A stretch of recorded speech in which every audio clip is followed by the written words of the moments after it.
Thank you sir. Good morning all. मी doctor Neha Jadhav. माझा experience तुम्हाला माहित असेल नसेल, नवीन लोकांना माहित नाही, पण माझ्या टॉपिक मधनं मी माझा एक्सपिरियन्स तुम्हाला हळूहळू शेअर करेन. तर आज आपला टॉपिक आहे गट हेल्थ. गट म्हणजे काय, तर आपलं इंटेस्टाईन. आता मला सांगा, आपल्या शरीरात सगळ्यात असा कोणता मोठा अवयव आहे जो बाहेरच्या एन्व्हायरमेंटला, बाहेरच्या वातावरणाला डायरेक्टली कनेक्टेड असतो? तर तुम्ही म्हणाल की स्किन, म्हणजे सगळ्यात मोठा अवयव आपला स्किन आहे. पण तसं नाहीये. ते आपला सगळ्यात मोठा अवयव आहे आपली गट, म्हणजे आपला पचन संस्था ही आपल्या शरीरातली सगळ्यात मोठी अशी असा अवयव आहे की जो बाहेरच्या वातावरणाला डायरेक्टली कनेक्टेड आहे, डायरेक्टली इनडायरेक्टली कनेक्टेड आहे. तर आपली ओरल कॅव्हिटी म्हणजे तोंडापासून एनल कॅव्हिटी कॅनल पर्यंतचा संपूर्ण जो पार्ट आहे, ही संस्था म्हणजे जे आपण खातो पितो ते तोंडावाटे आत आत घेतलं जातं, त्याच्यावर प्रोसेस केली जाते. अनेकविध एन्झाईम्स म्हणा किंवा गॅस्ट्रिक ज्युसेस यांच्याद्वारे त्याच्यावर प्रोसेस केली जाते. आणि नंतर त्याच्यातले जी न्यूट्रिशन व्हॅल्यू आहे, न्यूट्रिशन घटक आहेत, ते ऍब्झॉर्ब केले जातात आणि जे अनावश्यक घटक आहेत ते मला वाटते बाहेर टाकले जातात. हा थोडक्यात पचन संस्थेचं कार्य आहे. पण ज्या वेळेला आपली ही पचन संस्था आहे, आपली ही गट आहे, ही जर हेल्दी असेल तरच ही सगळे प्रोसेसेस व्यवस्थित होतात आणि त्यातूनच आपले आरोग्य घडत असते.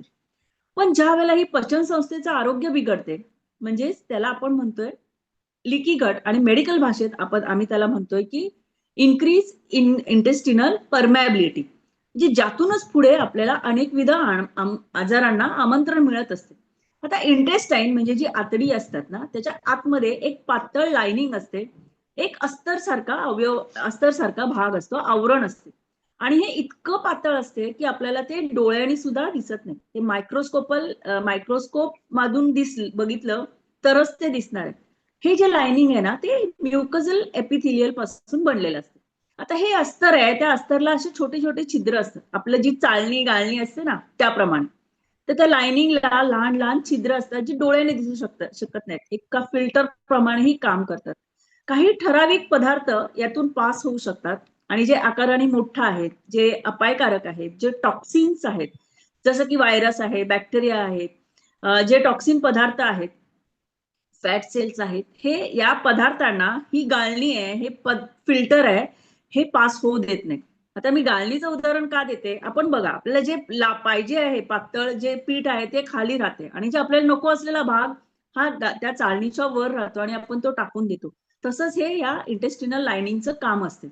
आणि ही जी लहान लहान छिद्र असतात ती जेव्हा मोठी होतात, त्यातून अनेक जे वेस्ट प्रोडक्ट्स आहेत, टॉक्सिन्स आहेत, बॅक्टेरिया, व्हायरस, पचन न झालेले अन्नाचे पदार्थ, पार्टिकल्स, ग्लुटेन, न पचलेले चरबीचे कण यातून पास व्हायला लागतात, ज्या वेळेला त्याचं ते छिद्र असतात ती मोठी होतात आणि मग ती जाऊन रक्तात मिसळतात आणि यातूनच आपल्या रक्ताचा पीएच बिघडतो, ऑक्सिजन कॅरिंग कॅपॅसिटी कमी होते आणि इथूनच आपली हेल्थ बिघडते. आणि यालाच आम्ही मेडिकल भाषेमध्ये लिकी गट असं म्हणतो.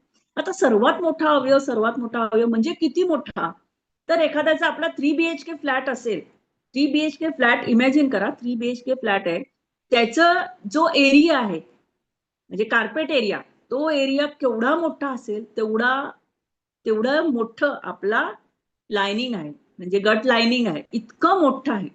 आता हे सगळं का होते की आतड्याची छिद्र मोठी का होतात, असा तुम्हाला प्रश्न पडला असेल. तर त्याचं लिकी गटचं सगळ्यात मोठं कारण आहे की डिसबायोसिस, ह्याला आपण म्हणतो, ते मेडिकल भाषेत डिसबायोसिस म्हणतात. आता आपल्या आतड्यांमध्ये असंख्य बॅक्टेरिया आहेत, सगळ्यांना माहिती आहेत. जेवढ्या आपल्या शरीरामध्ये पेशी आहेत त्याच्या 10 पट आपल्या शरीरात बॅक्टेरिया आहेत. आणि आपल्या शरीरामध्ये गुड बॅक्टेरिया आणि बॅड बॅक्टेरिया दोन्ही पण बॅक्टेरिया असतात. ह्याचा प्रॉपर बॅलन्स असेल, त्याचा जर इम्बॅलन्स झाला तर त्याला आपण म्हणतो डिसबायोसिस. आता बघा, आपल्या आतड्यामध्ये जर गुड बॅक्टेरियाचे प्रमाण चांगलं असेल, गुड बॅक्टेरियाचे प्रमाण बॅड बॅक्टेरियापेक्षा चांगलं कायमच जास्त असते. पण जेव्हा हे बॅड बॅक्टेरिया प्रमाण वाढतं त्यावेळेला आतड्यांचे जे इंटरनल लाइनिंग आहे, जे मगाशी मी तुम्हाला सांगितलं, त्याला सूज येते आणि हे एपिथिलियलचं अस्तर खराब झाल्यामुळे लिकी गटला सुरुवात होते. आणि दुसरं त्याचं कारण आहे की पुअर हेल्थ, आपला पुअर डाएट. डाएटमध्ये आपण आता बघतोय की खूप सारं शुगरचं प्रमाण आता वाढलेलं आहे. न पचलेलं लो ग्रेडचं प्रोटीन आपल्या आहारात घेतल्याने, ट्रान्स फॅटचं प्रमाण सगळ्यात जास्त असतात. आपलं बघा तळलेले पदार्थ, बाहेरचे जंक फूड याचं प्रमाण आता आपल्या आहारामध्ये एवढं प्रमाण झालेलं आहे आणि हे सगळं आपल्या गटची हेल्थ डॅमेज करते. तर एक आहे की प्रोलॉंग स्ट्रेस. आता खूप काळापासून असणारा स्ट्रेस, अँझायटी, डिप्रेशन ह्यामुळे सुद्धा आपलं गट डॅमेज होते. आता तुम्ही म्हणाल हे कसं? आपले इंटेस्टाईन हे आपलं दुसरं ब्रेन आहे. आता 100% न्यूरॉन जर आपल्या ब्रेनमध्ये असतील तर 80% न्यूरॉन, इम्युनिटी निर्माण करणारे सेल्स हे आपल्या आपल्या आतड्यात असतात. 80% सेरोटोनिन जे आहे ते सुद्धा आपल्या गटमध्येच तयार होते. आपल्याला बघा, आपल्याला भूक लागली की आतड्यामध्ये त्याचा सिग्नल, जेव्हा आपल्याला भूक लागते आतड्यामध्ये, पण आपल्याला ब्रेनला लक्षात येते की मला भूक लागली. मग ब्रेन सिग्नल आतड्यांना देते, आमाशयाला देते. मग तिथे गॅस्ट्रिक ज्युसेस स्त्रवण होतात आणि मग बघा, मग आपल्याला भूक लागते, मग आपण काहीतरी खातो. आपण बघा, आपलं काहीतरी बिनसलंय, आपला काहीतरी मूड ऑफ झालाय, काहीतरी राग आलाय, खूप दुःख झालंय, अशा वेळेला आपल्याला भूक लागत नाही. का? तर त्याचं कारण तेच आहे की स्ट्रेसचा, रागाचा, जे आपले भावना आहेत त्याचा डायरेक्टली परिणाम हा आपल्या गटवर होत असतो. म्हणूनच आपण म्हणतो बघा, अतिचिंता ही शरीराला चितेप्रमाणे जाळत असते. ते इथं तेच आहे की अतिशय स्ट्रेस, त्याच्यामुळे जो कॉर्टिझोल हार्मोन आहे, सेरोटोनिन हार्मोन आहे, ह्याचं प्रमाण हा जे इम्बॅलन्स व्हायला लागते, त्याचा सिक्रिशन इम्प्रॉपर होत नाही, त्याचा डायरेक्ट परिणाम आपल्या इंटेस्टिनल हेल्थवर होत असतो. नंतरचं एक कारण आहे की टॉक्सिक ओव्हरलोड. आता टॉक्सिक ओव्हरलोड म्हणजे काय? आपण जे अन्नपदार्थ खातो त्यातून तुम्हाला आश्चर्य वाटेल की 8000+ त्याच्यापेक्षाही जास्त केमिकल्स आपण पोटात घालत असतो. आपल्या आहारातून आपण अन्नधान्य, पालेभाज्या, फळं ह्याचे सगळं असतं आपल्या आहारात. पण आता ह्या सगळ्यावर फवारल्या अति प्रमाणात म्हणते मी, पेस्टिसाइडचा वापर, अन्नधान्यावर पिकवतानाच केलेला रासायनिक खताचा वापर, शेतात अन्न पिकवल्यानंतर तिथून आपल्या घरात येईपर्यंत त्याच्यात असलेले प्रिझर्वेटिव्ह हे सुद्धा केमिकल, त्याच्यावर केली जाणारी केमिकलची फवारणी, आणि ह्यामुळेच आपल्या आहारातून एवढा केमिकलचं आपल्या शरीरात जात आहेत आणि त्याचा वाईट परिणाम आपल्या आतड्यांवर, त्याच्या एपिथिलियलवर होत असतो. त्यानंतर येते आपण विनाकारण घेतली जाणारी अँटीबायोटिक्स. ओव्हर द काउंटर आपण एवढी औषधं घेतो, अँटीबायोटिक्स घेतो, किंवा तापाची औषधं, जी आम्ही तुम्हाला 5 दिवसाची औषधं दिली जातात, ती अर्धवट मेडिसिन घेतली जातात. अगोदर दिलेल्या मेडिसिनचं प्रिस्क्रिप्शन आपण मेडिकलमध्ये घेऊन जातो आणि तीच औषधं परत घेतो. आणि त्यामुळे जी आता ही जी ओव्हर द काउंटर घेतलेली मेडिसिन आहेत किंवा ओव्हर द काउंटर घेणारी अँटीबायोटिक आहेत, अनावश्यक डॉक्टरांच्या विरुद्ध घेतली जाणारी जी औषधं आहेत, त्याचा जो परिणाम आहे तो डायरेक्टली आपल्या आतड्यात असलेल्या बॅक्टेरियावर होतो. आता अँटीबायोटिकचं काम काय आहे? तर तुमची जे बॅक्टेरिया आहेत, बॅड बॅक्टेरिया, ते मारायचं. पण त्या बॅड बॅक्टेरिया बरोबर गुड बॅक्टेरिया सुद्धा शरीरात एक्स्ट्रा घेतलेल्या अँटीबायोटिकमुळे मारले जातात. आणि तसंही अँटीबायोटिकमुळे चांगल्या बॅक्टेरियांवर सुद्धा परिणाम होत असतो. स्टिरॉइड्स आहेत, पित्तावरची औषधं आहेत, पेन किलर्स आहेत. आपण ह्या सगळ्या गोष्टी ओव्हर द काउंटर घेत असतो आणि ह्याचा परिणाम आपल्या गट हेल्थवर, आपल्या त्या इंटेस्टिनल बॅक्टेरियावर होत असतो. आता स्मोकिंग आहे, अल्कोहोल आहे, यासारखी व्यसनं ही सुद्धा ही टॉक्सिन्सच आहेत. टोबॅको, ही सगळे टॉक्सिन्सच आहेत. ह्याचा पण डायरेक्टली परिणाम आपल्याला इंटेस्टिनल लाइनिंगवर होत असतो. हे बघा, हे सगळे जे व्यसनं आहेत, आपण बऱ्याचदा बघतोय की व्यसनांचा परिणाम उद्या जाऊन कॅन्सरवर होतोय. आपण बऱ्याचदा बघतोय आणि वाचतोय सुद्धा. तर हे अति तिखट, अति तेलकट आहारातून चायनीज पदार्थामध्ये रेड चिलीचं प्रमाण, मिठाचं प्रमाण इतकं असतंय, त्याचं डायरेक्टली इंटेस्टिनल डॅमेज होते. जास्त प्रमाणात नॉनव्हेजचं प्रमाण सुद्धा असणं, ह्याचा सुद्धा आपल्याला आपल्या गटवर परिणाम होत असतो. पाण्याचं प्रमाण योग्य नसणं, पेशी लेवलवरती जो टॉक्सिन्स तयार होतात, हे फ्लश आउट करण्याचं काम हे पाण्याचंच आहे. आणि त्याचं सुद्धा आपल्याला उपयोग हा आतड्यांच्या अन्नपचनामध्ये सुद्धा योग्य प्रमाणात पाणी पाहिजे. आणि जे टॉक्सिन्स पदार्थ आहेत ते फ्लश आउट करायला सुद्धा योग्य प्रमाणात पाणी पाहिजे. ह्या सगळ्या गोष्टी आपण लक्षात घेतल्या पाहिजे. जागरण करणं, अवेळी खाणं, अति खाणं, भराभर खाणं, गडबडीने खाणं, ह्या सगळ्या गोष्टींमुळे सुद्धा आपली गट हेल्थ बिघडते. आता हे आपण गट हेल्थ बिघडतोय, आपण आपल्या खाण्यानुसार मुळे, आपल्या ज्या वागण्यामुळे आपण हे गट हेल्थ बिघडते, त्याचा शरीरावर आपल्या कोणकोणता परिणाम होतोय ते आपण बघू. आता इंटेस्टिनल लाइनिंग खराब झाली, त्याची छिद्र मोठी झाली, की आपण बघितलं की जे लिकी गटमुळे जे टॉक्सिन्स पदार्थ आहेत, अनडायजेस्टेड फूड आहेत, ग्लुटेन आहे, बॅड फॅट आहे, नंतर बॅक्टेरियाज आहेत, हे सगळे पदार्थ आपल्या रक्तामध्ये मिसळायला लागतात आणि हे संपूर्ण रक्त आपल्या शरीरभर पसरत असते. आणि हे टॉक्सिन्स जिथे जिथे जाणार तिथे तिथे ऍडव्हर्स इफेक्ट तयार होणार, दिसायला लागणार. सगळ्यात पहिला आहे तो पचन संस्थेच्या संदर्भातला आजार, जसे पोटगच्च होणे, पोटाचे आजार सगळे, irritable bowel syndrome, diarrhoea, dysentery, मळमळ, भूक न लागणे, हे सगळे आजार. नंतर स्किनवरचे जे आजार आहेत, जसे ॲलर्जीज, केस, नख, ह्याच्यावर सुद्धा आजार, जे याची रिॲक्शन दिसून येतात, अर्टिकेरियासारखे आजार हे दिसून येतात. माझा जो रिझल्ट आहे फंगल इन्फेक्शनचा, तो माझा गट हेल्थ सुधारल्यामुळेच मला रिझल्ट आलेला आहे. माझे जे गट हेल्थ अतिशय बिघडलेली होती आणि हे जेव्हा फ्युएल मी चालू केलं, जसं माझं पोटात जायला लागलं तसं 8 वर्षाचं फंगल इन्फेक्शन माझं लिटरली 20-21 दिवसात गेलेलं आहे. ह्या गोष्टी आहेत, जेव्हा आपण गट हेल्थची काळजी घेतो, ह्या गोष्टी जसं पिंपल्स आहेत, डार्क सर्कल्स आहेत, केसाला न्यूट्रिशन न मिळाल्यामुळे अकाली पांढरं होणं, पिकणं, ह्या सगळ्या गोष्टी आहेतच. पीसीओडी, पीसीओएस सारखे जे हार्मोन रिलेटेड लक्षणं आहेत, ती सुद्धा आपल्याला जो आपलं गट हेल्थ खराब असते त्याच्यामुळेच होते. कारण हार्मोन तयार करण्याची मेन जे प्रोटीन आहे, जे गट मधून व्यवस्थित ऍब्झॉर्ब व्हायला लागते, ते जर नीट ऍब्झॉर्ब झालं नाही तरी सुद्धा आपल्याला हे हार्मोन रिलेटेड प्रॉब्लेम व्हायला लागतात. ऑटोइम्युन डिसिजेस आहेत, जी संधिवात, आमवात, सोरियासिस, हे सगळे आजार आहेत. यातूनच जसं तर युरिया आहे, क्रिएट आहे, युरिक ऍसिड, हे टॉक्सिन्स पदार्थ रक्तात मिसळल्यामुळे, ट्रायग्लिसरीन, कोलेस्ट्रॉल, हे सगळ्या गोष्टी आहेत, ह्या टॉक्सिन्स आहेत, शरीरातनं बाहेर टाकले गेले पाहिजे. पण हे लिकी गटमुळे रक्तात मिसळायला लागतात आणि आपल्याला हे सगळ्या लक्षणं दिसायला लागतात. जे न्यूट्रिशन आहे, कॅल्शियम, मॅग्नेशियम, ह्या सगळ्या गोष्टी ज्या रक्तातनं प्रॉपर ऍब्झॉर्ब झाल्या नाहीत तरी सुद्धा आपल्याला मग जे अंगदुखी म्हणा, अशक्तपणा म्हणा, ह्या गोष्टी दिसून येतात. मेंटल हेल्थ प्रॉब्लेम जसे काय डिप्रेशन आहे, अँझायटी आहे, हे सुद्धा आपल्याला लक्षणं, ही जर आपलं गट चांगलं नसेल तर आपल्याला दिसून येतात. आता ऍड्रेलिन जो हे आहे, हार्मोन आहे, ह्यामुळे फटीग येणं, म्हणजे अशक्तपणा येणं. आता मी मगाशी सांगितलं की ब्रेन आणि गट एकमेकाशी इंटरलाइक आहे, म्हणून जर तुमचं गट हेल्थ बिघडली तर ब्रेन हेल्थ सुद्धा बिघडते. हे इंटरलिंक आहे. तुमची गट हेल्थ बिघडली की तुमची ब्रेन हेल्थ पण खराब होणार आहे, ब्रेन हेल्थ बिघडली की गट हेल्थ खराब होणार आहे. यातूनच पुढे मग बीपी आहे, हार्ट अटॅक आहे, ह्या सगळ्या गोष्टी इंटरलिंक आहेत. त्या एकामागोमाग एक येतच जातात. आपले 80 ते 90% आजार हे आपल्या गट हेल्थ मुळेच झालेले आहेत. तर जर आपली पचन संस्था व्यवस्थित नसेल तर आपली ओव्हरऑल सगळीच हेल्थ खराब होते.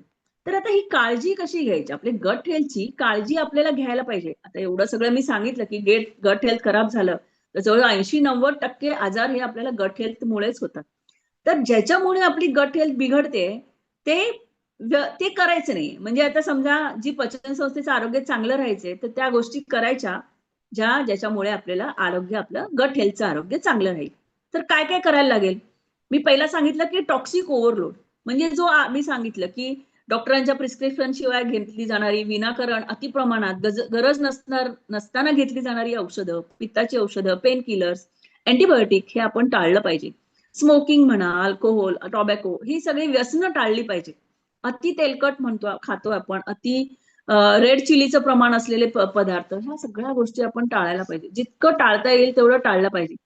घाईघाईनं जेवणं, अवेळी जेवणं, टीव्ही, मोबाईल हे बघत बघत, आपली आता सवय आहे आपल्याला की हे सगळं आपण बघत बघत जेवत असतो. ह्या सगळ्या गोष्टी आपल्याला माहिती आहे पण आपण त्या आचरणात आणत नाही.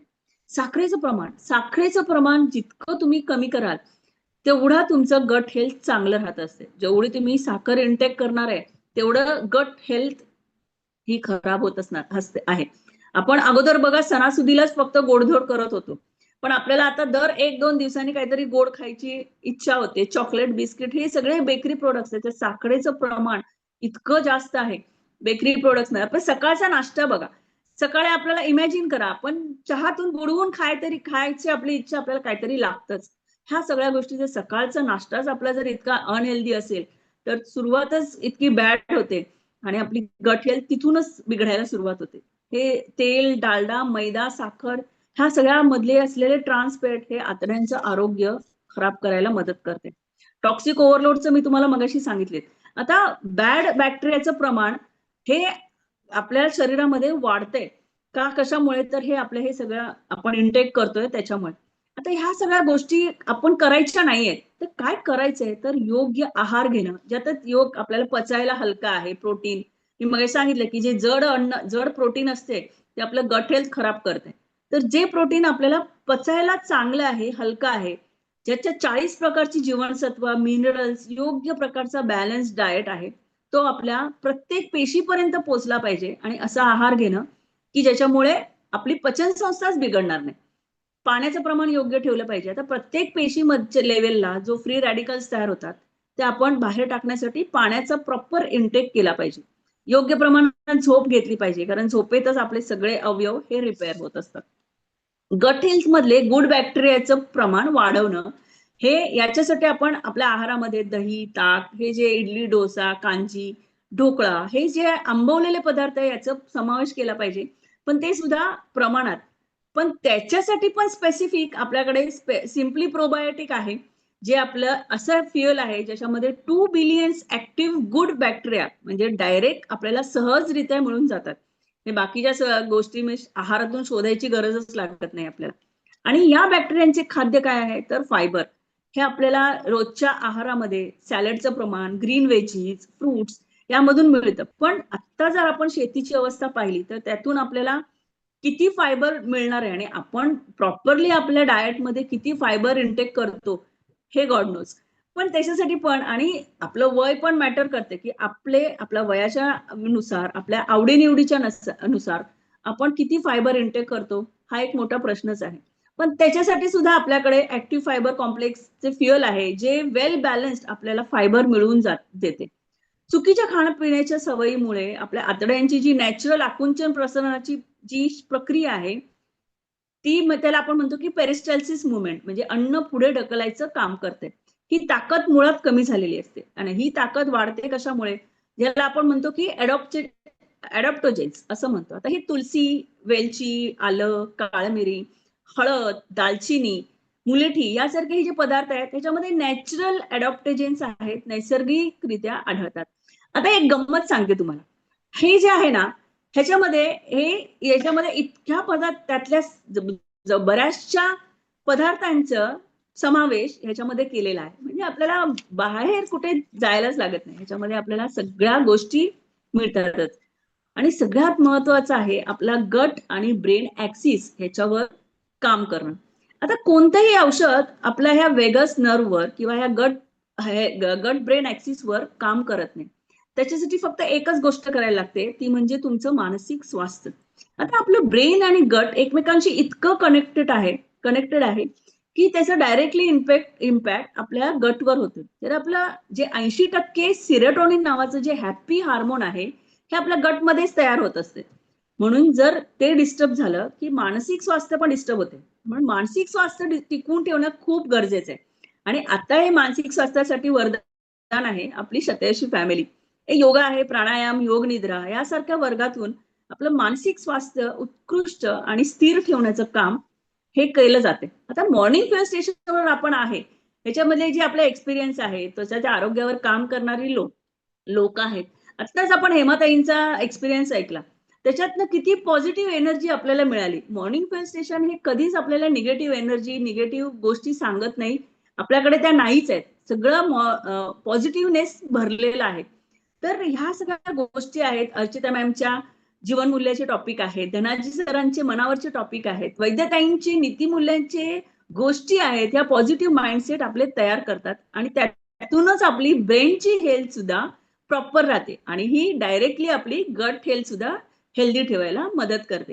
हे बघा, आपण आपल्या 40 पर्यंत जर आपल्या गटची आणि आपल्या ब्रेनची काळजी घेतली तर येणारी पुढची 60-70 वर्ष म्हणजे टोटल शतायुषी 100 वर्ष जगायला आणि हेल्दी गट आपल्याला पूर्ण आयुष्य हेल्दी ठेवायला नक्कीच मदत करेल. Thank you ma'am. चलो, जोरदार क्लॅप करणार आहोत आपण नेहाताईंसाठी. केवढं इम्पॉर्टंट नॉलेज भेटलं माहितीये का? कारण ह्याच्याशिवाय आपण तोंडात घालताना विचारच नाही करू शकत. आता लक्षात तरी येईल